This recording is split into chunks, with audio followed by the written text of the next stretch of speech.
Hi viewers, welcome back to our channel. అందరు ఎట్లున్నారు? మస్తున్నారు కదా. ఇక నేనైతే మస్తున్నా, మీరైతే మంచిగా ఉండాలని చెప్పేసి నేనైతే మనస్ఫూర్తిగా కోరుకుంటున్నా. ఇక ఈరోజు అయితే లంచ్లోకి చాలా టేస్టీగా ఉండే దొండకాయ ఫ్రై అయితే వేసేసిన. ఇక దొండకాయ అంటే చాలా మందికి ఇష్టమైతే ఉంటుంది, ఎందుకంటే చాలా ఈజీగా చేసేసుకోవచ్చు, తొందరగా ఉడికిపోతుంది అన్నమాట కర్రీ. అందుకని కాబట్టి నేనైతే ఇది లంచ్లోకి ఇప్పుడు ప్రిపేర్ చేసిన కదా. ఇక దీనికి కావాల్సినవి ఏంటో చూపించేస్తా. చూడండి, ఇట్లా దొండకాయలు అయితే తీసుకున్నా. ఇవి మన దొండకాయలు అయితే కాదంట, కొనేటప్పుడు చెప్పింది మనవి కాదని చెప్పేసి. సరే, కానీ తొందరగా ఉడుకుతుంది, టేస్ట్ మంచిగా ఉంటుందని చెప్పేస్తే ఒకసారి ఇవి ట్రై చేద్దామని చెప్పేసి ఇవైతే తీసేసుకున్నా. అందుకే చాలా పొడుగుగా ఉన్నాయి కదా. ఇక చూడండి, వీటిని అయితే మంచిగా కట్ చేసుకున్న చిన్న చిన్న వక్కలుగా. దొండకాయలని కట్ చేసుకునేటప్పుడు ఫస్ట్ దొండకాయలు తెచ్చుకున్న తర్వాత ఒకసారి మంచిగా వాష్ చేసుకోండి, ఎందుకంటే వాటికి ఆకులు పట్టుకొని ఉంటవి కదా, అంత నల్ల నల్ల మరకలు అనేవి ఏర్పడతాయి. కాబట్టి కొంచెం మంచిగా కడుక్కున్న తర్వాత కట్ చేసుకోండి. అలాగే స్టవ్ వెలిగించుకొని కడాయి అయితే పెట్టేసుకున్నా. దానికి మన కర్రీకి ఎంత సరిపడుతుందో అంత ఆయిల్ వేసేసుకొని ఆవాలు, జీలకర్ర, మనం కట్ చేసి పెట్టుకున్న పచ్చిమిర్చి ఉంటుంది కదా, అది కూడా వేసేస్తున్నా. నేనైతే పచ్చిమిర్చితోనే చేస్తున్నాను అన్నమాట, కారం వాడట్లేదు. పచ్చిమిర్చి వేసిన తర్వాత కొంచెం సాల్ట్ కూడా వేసాను. ఇవి మంచిగా కొంచెం ఫ్రై అయిన తర్వాత ఇందులో ఆనియన్స్ వేసేసుకుంటే సరిపోతుంది. ఫస్ట్ మనం వేసిన మిరపకాయలు మంచిగా ఫ్రై కావాలి, అయిన తర్వాతనే ఆనియన్స్ అనేవి వేసుకోండి. దొండకాయ కర్రీ చపాతీలోకి అయితే చాలా బాగుంటుంది కదా. నాకైతే రైస్లో కంటే చపాతీలోకి చాలా ఇష్టం దొండకాయ ఫ్రై అనేది, కొంచెం తీయ తీయ ఉంటుంది కదా. నెక్స్ట్ వచ్చేసి కరివేపాకు రెబ్బలు కూడా వేసేసుకున్నా. ఆ స్వీట్నెస్ అనేది తెలుస్తూ ఉంటుంది దొండకాయ కర్రీలో. దొండకాయ కానీ గోరుచిక్కుడు కానీ కొంచెం స్వీట్నెస్ అనేది ఉంటుంది కర్రీకి. అలాగే కొంచెం అల్లం వెల్లిగడ్డ పేస్ట్ కూడా వేసేసుకొని మంచిగా కలిపేసుకోండి. ఈ అల్లం వెల్లిగడ్డ పేస్ట్ అనేది పచ్చి వాసన పోయే వరకు మంచిగా కలుపుకోవాలి.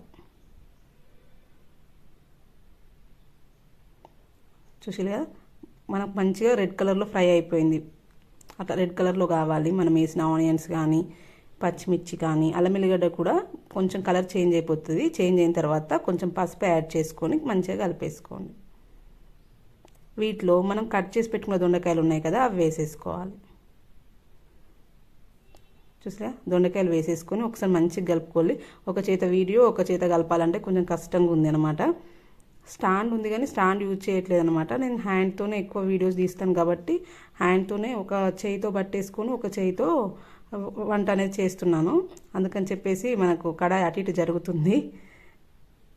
మొత్తం కలిపిన తర్వాత మీకు చూపిస్తున్నాను. చూడండి ఎంత మంచి కలర్లో ఉంది కదా, green parrot green type colour కనిపిస్తుంది నాకైతే. ఇప్పుడైతే మూత పెట్టేసుకొని ఒక 5 minutes దానిపైన వాటర్ పోసేసుకొని ఉంచండి. ఒక 5 minutes తర్వాత మళ్ళీ ఒకసారి కలిపెట్టుకోండి, ఎందుకంటే మనం వాటర్ అనేది యాడ్ చేస్తలేం కదా, మాడిపోయే అవకాశం ఉంటుంది. కాబట్టి కొంచెం అప్పుడప్పుడు మధ్య మధ్యలో కలుపుతూ మూత పెట్టేస్తూ ఉండాలి. చూడండి, వాటర్తో అలానే మూత పెట్టాను. నేనైతే దొండకాయ ఫ్రైకి అయితే వాటర్ అనేవి ఏమి యాడ్ చేయను. చూడండి, మనకైతే దొండకాయ కలర్ చేంజ్ అయిపోయింది. చూడండి, అప్పుడేమో లైట్ మంచి ప్యారెట్ గ్రీన్ టైప్లో ఉంది, ఇప్పుడు ఎల్లో కలర్కి వచ్చేసింది మనకి, అంటే ఉడుకుతుందన్నమాట దొండకాయ. నాకైతే మంచి స్మెల్ కూడా వస్తుంది. ఇప్పుడే మనం ఫ్రై చేస్తున్నాం కాబట్టి దీన్ని మన పప్పు ఉంటుంది కదా, కొంచెం పల్చడి పప్పు కానీ సప్పడి పప్పు కానీ అట్లాంటివి చేసుకొని పక్కకి ఇవి ఫ్రై చేసుకొని తింటే సూపర్గా ఉంటుంది. లేదంటే ములక్కాడ పప్పు చారు ఉంటుంది కదా, అది చేసుకొని ఏ కర్రీకైనా సైడ్ డిష్కి అయితే సూపర్గా ఉంటుంది దొండకాయ ఫ్రై. దీనిలో కొంచెం ఇంకా కావాలంటే పల్లీల పొడి నువ్వుల పొడి కలిపి చల్లుకున్నాం అనుకోండి, ఇంకా టేస్ట్ అదిరిపోతుంది.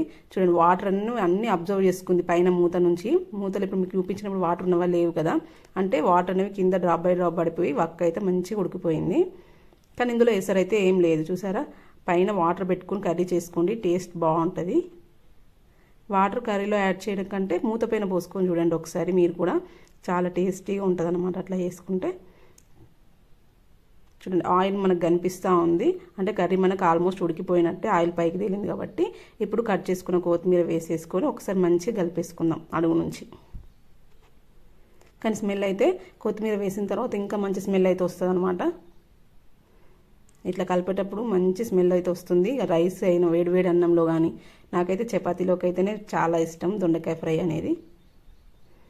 చూస్తారు కదా, మంచి కలర్లో మంచి రుచితో చాలా టేస్టీగా వచ్చిందండి. మీరు కూడా ఒకసారి ట్రై చేసి చూడండి. దగ్గర నుంచి చూపిస్తారు చూడండి ఒకసారి. మంచిగా ఉడికిపోయింది. ఎక్కువ టైం కూడా పట్టలేదు. ఒక 15 మినిట్స్లో మన కర్రీ రెడీ అయిపోయింది. ఎందుకంటే నేను ఎక్కువ చాలా ఈజీగా ఏ కర్రీసే చేస్తానండి. ఎందుకంటే డ్యూటీకి వెళ్ళాలి, టైం అవుతుంది కాబట్టి నాకు 8 లోపు వంట అనేది రెడీ కావాలి. అందుకని చెప్పేసి నేను ఈజీ ప్రాసెస్లో ఈజీగా చేసేటివే చేస్తాను. మీకు కనుక నచ్చింది అయితే ఛానల్ సబ్స్క్రైబ్ చేసుకోండి, లైక్ కూడా చేయండి, అట్లనే మీ దోస్తులకు కూడా షేర్ చేయండి. Thank you for watching.